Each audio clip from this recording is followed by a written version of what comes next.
Hello and welcome to It's a Numbers Game. Today's episode is a little bit different. We are heading across to the Atlantic and into the Apple world. But before any of you Windows-based listeners switch off, stay with us because this isn't a technical episode about Macs, it's about business. Specifically, what happens when a community of Apple-focused MSPs decide to build a conference that is entirely about growing better businesses, not tools, not terminal commands, not vendor pitches, just business fundamentals. We talk a lot on this show about the journey from technician to entrepreneur, the shift from being good at technology to being good at sales, leadership, ownership, and profitability. And today's guest has built an entire conference around that exact transition. Justin Esgar is the founder of ACES Conference, a long-running US event primarily built for Apple consultants and members of the Apple Partner Network. Justin also runs his own Apple-focused MSP, has been in the industry for nearly 2 decades, and has very strong views on ownership, delegation, and why MSPs don't need another PSA.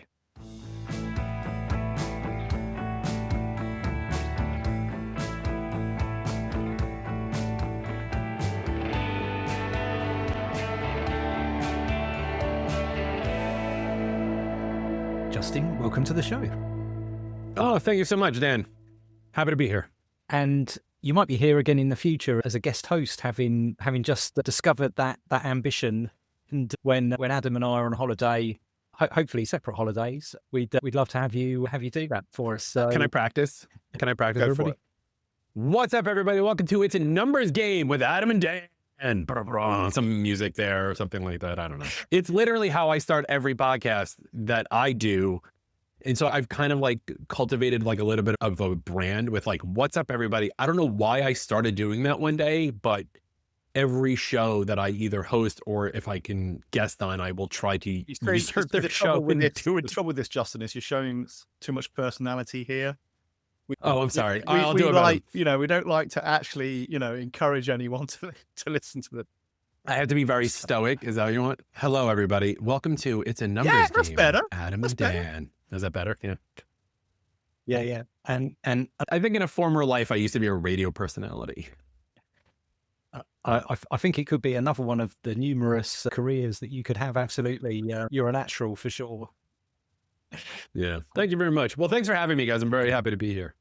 And so we wanted to invite you on the show to talk about your ACES conference, which we'll come to in just a minute. One of the things I was really pleased with myself, though, when we were talking about your conference was when I went to check out the travel arrangements and realized that the Minneapolis airport code is MSP. And I MSP, thought, yeah. How insightful am I? And then I went to the website and realized it says it right at the bottom. Is it?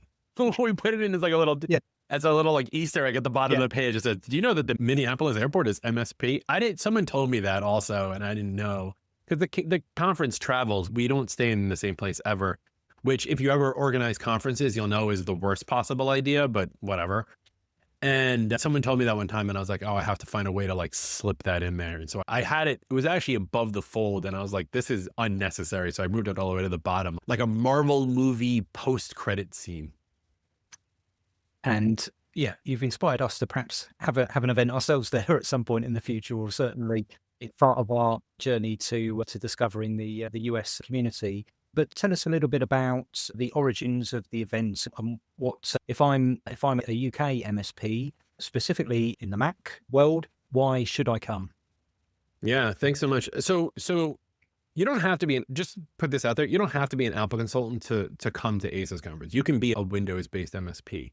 The reason it's targeted towards Apple consultants is because I'm an Apple consultant and I know these people. And so when I started doing the conference, and I'll get to the history in a sec, it was very much, let me get the ICP, my ideal client profile, was people I knew. And the easiest way for me to get ticket sales was for me to go, "Hey, Adam, real quick, man, what are you doing in May? Why don't you come check out this conference I'm putting on?" You know what I mean?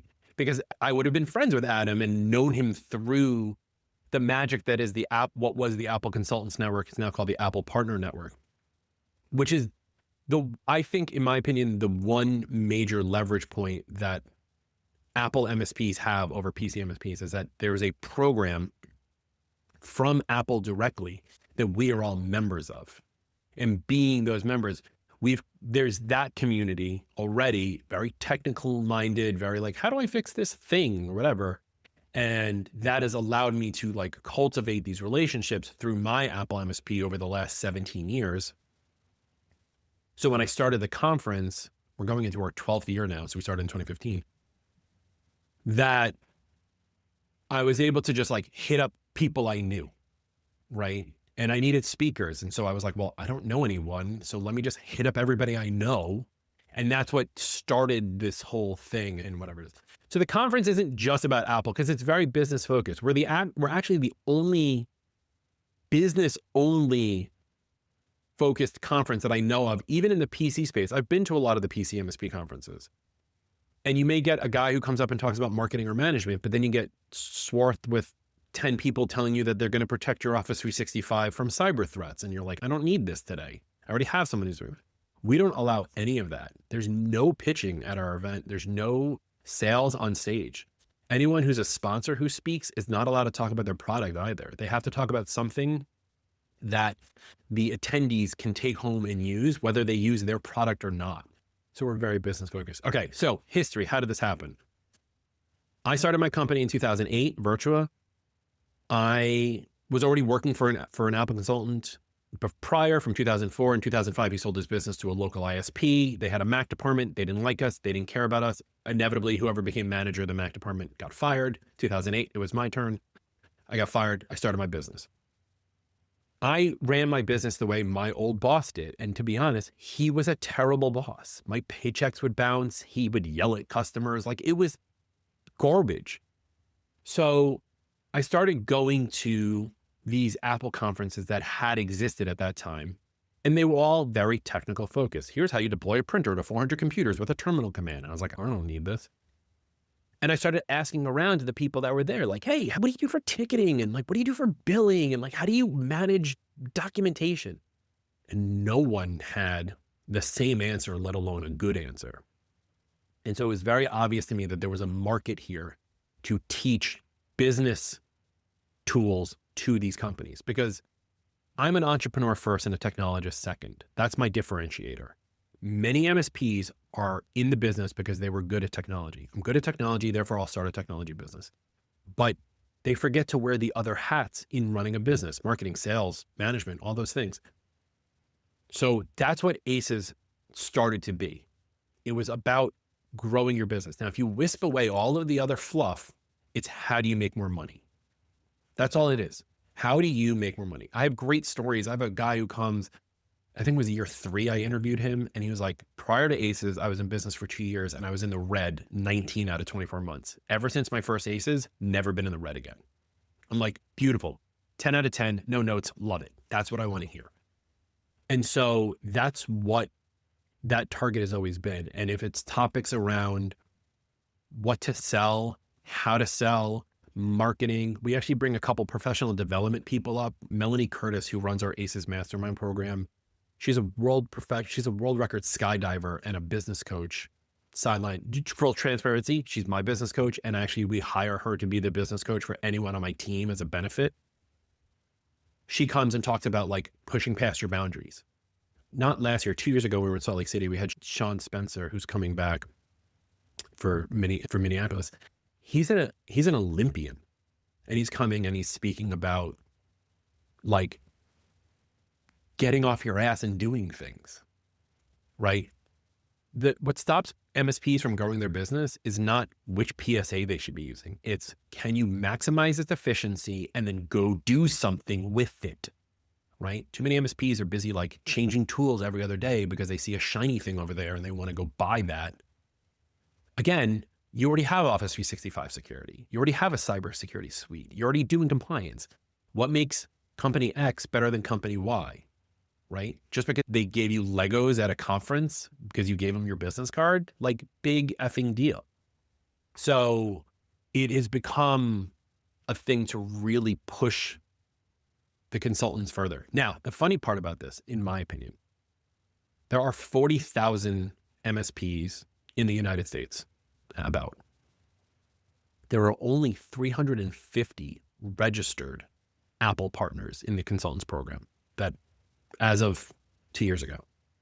We get roughly 80 to 90 of them to come to the conference. So I'm getting a quarter of these Apple consultants coming. Now, the other 3/4, not to say that they're bad, but like, I know them.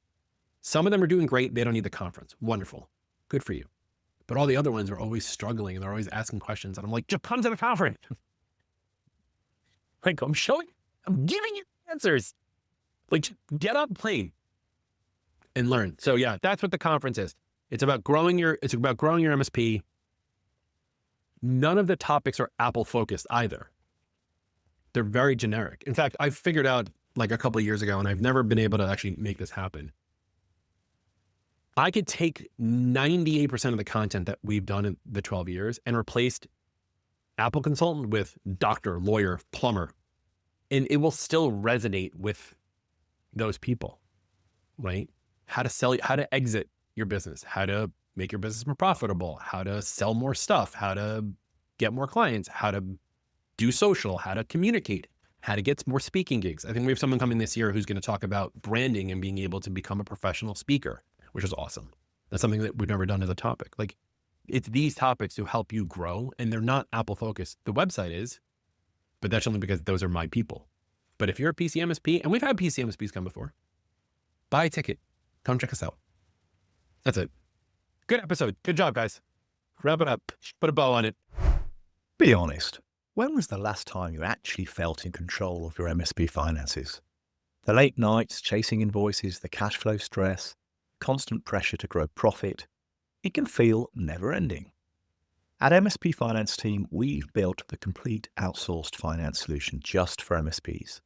From day-to-day bookkeeping to annual tax, management reporting, and full virtual finance team support, everything you need to run a profitable, stress-free business is under one roof. So whether you want to regain control, free up personal time, or finally build towards a real financial freedom, we can help you get there faster. Visit mspfinanceteam.com and discover how our outsourced finance team can help you stop surviving and start thriving. And breathe.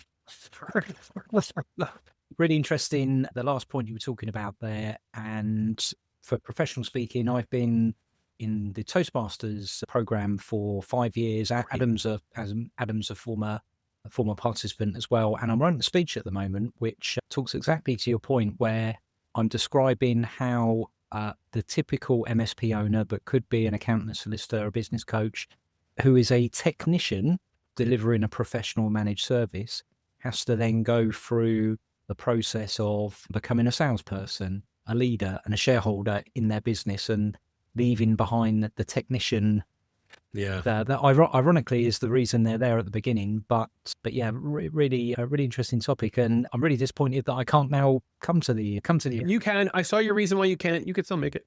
It's funny that you bring that up because this is the first year we're trying something new. Okay. I always like to push the envelope with it. This year, we're actually opening. We're doing one of the 2 days. We're going to do a split track, and we're inviting 30 of our attendees to bring an employee, and we're going to do an employee track to teach those technicians how to be better at their job, how to deal with ticket overload, how to spot opportunities within tickets, how to talk to your manager like a big kid instead of asking for, having a mental health. I mean, I'm all about mental health, but you know what I'm saying?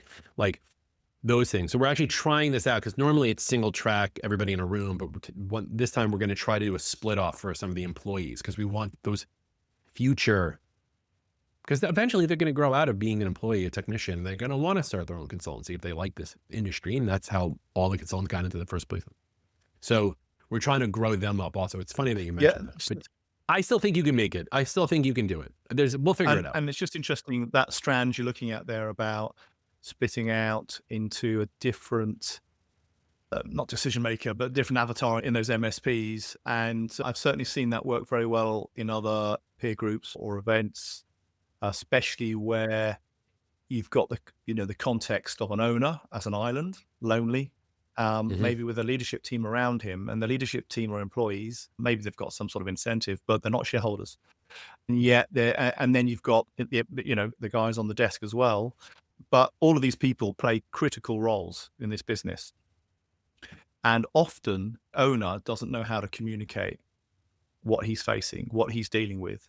And likewise, the leadership team and the employees don't know how to communicate the same, because there's some kind of unwritten rule, right, hovering over this about status and about organizational structures and things like that. So coming to an event like this where you are looking at educating and sharing and talking about things that you wouldn't normally talk about, I think it's fantastic. I think it's a really good idea. Thank you very much. Yeah, I mean, I have that in my own business, right? Like I have a leadership team. I have 3 directors who report to me. And I've said to them on numerous occasions, don't hold back. Like, I think that's a big thing, because there is that status, right? I'm the owner, and therefore no one wants to piss me off because they're afraid that if they piss me off, I'm going to fire them. I've never once fired anyone on my team in 17 years because an employee has pissed me off. I've gone and bitched to my wife about it, but like I've never pulled the trigger on that.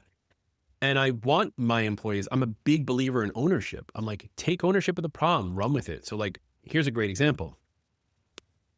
We have a new client in Des Moines, Iowa, and I got a team in Columbia, Missouri, and they went up to Des Moines this week, and they went and they onboarded them. And I said to the guy, I said, how'd it go? And he goes, great. I go, perfect. They're now your client. You deal with them. Like, I'm giving the ownership to them to deal with this particular customer. It's like, I don't even want to hear from them. If I have to hear from them, obviously something's wrong. And like, you need my expertise. Fine.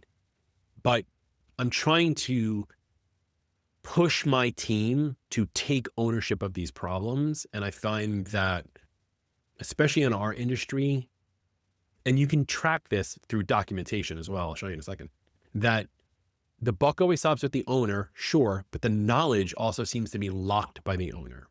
And that's proven by the fact that owners never document anything. And I 100% am guilty of this, right? So like, my team will be like, how do I do this thing? And I'm like, how do you not know how to do this thing? I've known how to do this thing for years. I've never told them how to do the thing, man. So like, I'm like, let's get on Zoom, let's record something, and then you go write a document and come back to me. It's the buy back your time method from Dan Martell. And that works, but like, you got to get to that point. And in order to let your employees have ownership or take ownership of problems, you have to be able to unlock that knowledge and trust your team enough to say, I believe that you can handle this. And I'm giving you all of the keys to all of the kingdoms. Good luck. And so I'm trying, one of the things with the conference, one of the employee tracks is we want to be able to have employees be able to go talk to their managers about that thing, because I feel like a lot of employees are still afraid because there's that status level. Like I shouldn't talk back to the owner because who the hell am I? And I You're think an adult. the one conversation that's possibly not being had is the commercial conversation. So, what sort of money is the business making? What does it want to make? Yeah. What's stopping it make that? What's the role of that leader or that employee in making that money? It just needs to be an open conversation, I think, and not something that's often swept under the carpet as a difficult subject. There's also that level of like, there's a break point between like micromanagement, right? To like giving but so many of us really want to say that the options are micromanagement or completely hands-off, laissez-faire, and there's nothing in between. And that's obviously not true. As an entrepreneur, we look up to people, that are running multi-billion-dollar companies. Okay. If Noah Kagan from AppSumo does a video and he's like, how I run a multi-million-dollar business with only 2 meetings a week, like that's a bullshit video. Like that's not how it works in real life. And real companies, no offense to Noah, like don't work like that. Or better yet, small companies don't work like that. Like Noah's put years into it. Your MSP of 3 people can't do that. I'm an MSP of 11 people and I can only do it maybe 1 day a week is like not be involved. Not because I have to be, but because like I have to be, So there's that. And it sounds like there's almost no difference at all between Mac and PC, US and UK based businesses from what we've talked about so far. Have you had attendees from the UK, and what differences have been observed or noted so far? So I don't think we've had any attendees from the UK specifically. We have someone who comes from Australia, Mike Thompson from Origin 84 comes every year. My good friend Fred, who comes to the French Alps, he's been coming the last couple of years. We've had someone from South Africa one time, and a lot of Canadians. We have a lot of Canadians who come. It's funny because I wanted to do pre-COVID, I had this brilliant idea to do ACES Europe and ACES at Sea. I wanted to have everyone on a cruise ship, which in like retrospect, like nobody wants to do a half a day of learning and then see each other without our shirts on for the other half of the day on the pool deck. So like that idea was just yucked. But ACES Europe, after I'll say after the pandemic, I started doing research and I started reaching out to the Apple consultants in all over Europe. And I find that, and maybe I'm wrong, and I'd love to be proven wrong. You guys don't like to travel the way Americans do to a different location for a conference. So like everyone I interviewed in UK was like, I would do it if it's near me in the UK. Like people in North UK don't even want to come to London, let alone Paris, right? But I've had the conference in New Orleans, Austin, Phoenix, Baltimore, Kansas City, Salt Lake City, and then we went back to Austin and this year in Minneapolis. And I've had people come no matter where the conference is. So I don't know why y'all are against travel for whatever reason, but I think that's like the biggest piece of it. And again, maybe I'm wrong. Maybe I'm just interviewing the wrong people, right? Like, I don't know. I would love to do ACES Europe just for an excuse to, I love the UK. I watch so much British television. Taskmaster is my favorite show of all time. All time. Never heard of it. Are you serious? Taskmaster. Yeah. No, never heard of it. Please tell me. I'm going to have to Google it Dan, please now. tell me What channel's it on? It used to be on Dave, and now it's on Channel 4. Some days. Well, that'll be why. Greg Davis, Alex Horn. All right, that's it. This podcast is literally leaving. It's over. We were going on. I love this Oh, show I know, so much I that know I've the watched dude you're all talking about, but I've never watched it. I've watched 20 seasons of the show, and I actually play it with my friends here in New Jersey. I am the assistant, my wife is the taskmaster, and we do this Should I whole watch thing. it? Yes. Okay, all right. I'll have to see about that, but okay. By the way, for anyone who's listening, there's not going to be any new episodes for the next 4 months because Adam is going to be stuck watching 20 seasons of Taskmaster. Well, we'll definitely Plus the New need Year's our treats. host, for that then. Oh my God. Seriously? Jimmy Carr. I love Jimmy Carr. Watch 8 out of 10 Cats. I love the UK. That's my point. But you guys don't like travel. To get Okay, back so to if I the like question. Jimmy Carr, I'll like Taskmaster. No, it's a very different comedy. Okay. This is for different. We'll do another All show. right, okay. We'll do another show about this. This sounds like an after conference over a beer type discussion. It's the numbers game after dark, and it's just going to be me and Adam watching Taskmaster and like discussing it. Yeah. It's a numbers. Yeah, actually, you know what's funny? There's an entire podcast called the Taskmaster's People Podcast. There's a guy named Jack. I don't know what his last name is. And he does stats. It's called Jack's Stats. It's all the numbers. He keeps track of all the numbers about all the contestants. If you like numbers, Jack's Stats. Adam is in shock right now, so The website, shall- trying to work out what it is. I shall respond to your question about UK travellers. And actually, Okay. there are a group. I'd say it's a small group though that do like to travel. In particular, attending some of the larger US conferences, SAIA and ConnectWise, in particular. But yeah, I think you're right. My impression is of the US that it is more accepted to travel because generally there's a lot. You've got to travel a lot to get around the US, whereas the UK not so much. But yeah, I'm pretty sure there would be an appetite. And when we were introduced as a result of MSPs networking and talking together, we didn't know of this event until then. So that was part of the reason why. If it sounds really interesting.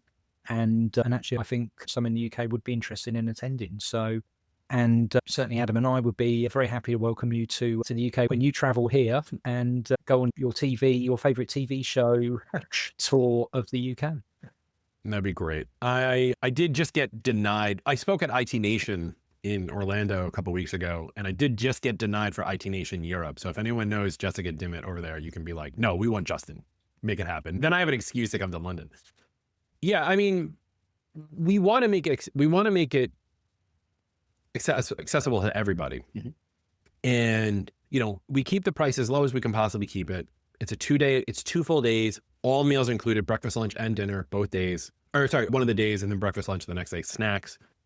No vendor talk, but there's plenty of time to speak to vendors. The vendors that are there are very in tune with the network.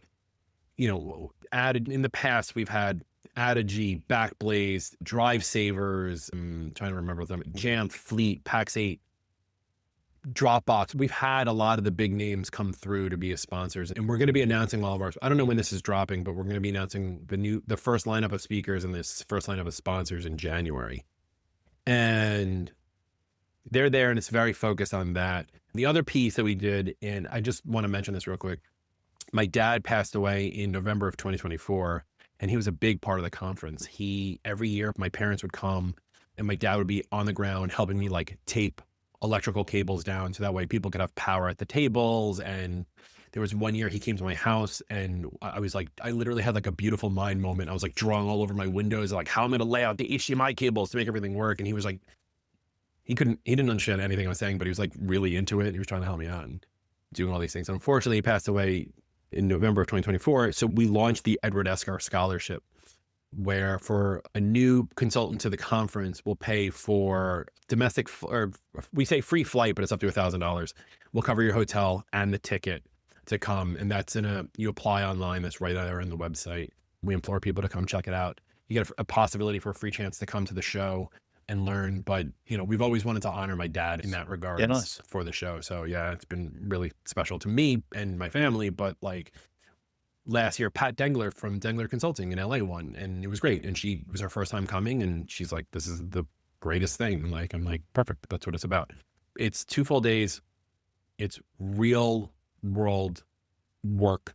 And like I said, you're not coming there to learn terminal commands or how to do MDM or how to play with Intune or any of those things. You can talk to the vendors about that stuff, but the stuff that's on stage is going to be very poignant to growing your business. And normally at this point in the episode, I would offer you a shameless plug, but actually I think the call to action here is certainly to our UK listeners who won't have attended, would be to perhaps check out the scholarship option. And I think that's a really nice thing for you to do. And yes, as I say, sounds like a really nice event. And if I'm going to go away and I'm going to check the diary, the travel time, what happens if I'm delayed at a racetrack? Can I still get there? So yeah, and yeah, I mean, it's just been really nice talking to you today. Adam, any final thoughts?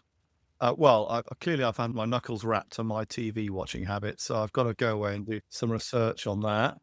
It's not a game show. Is it a game show? It's a panel show. Okay. I'll see.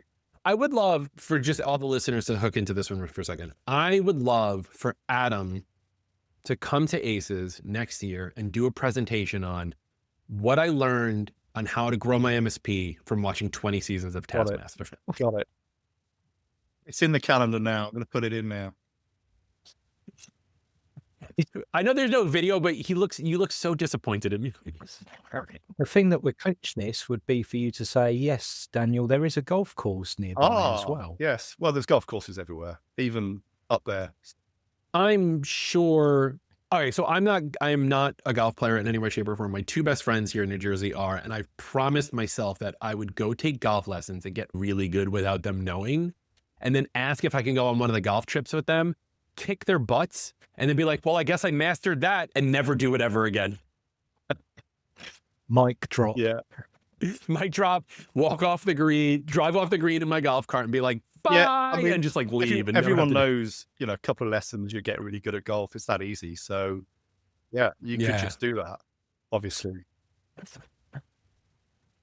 It's just a numbers game. See? Definitely. I brought it back for you guys. Definitely coming back.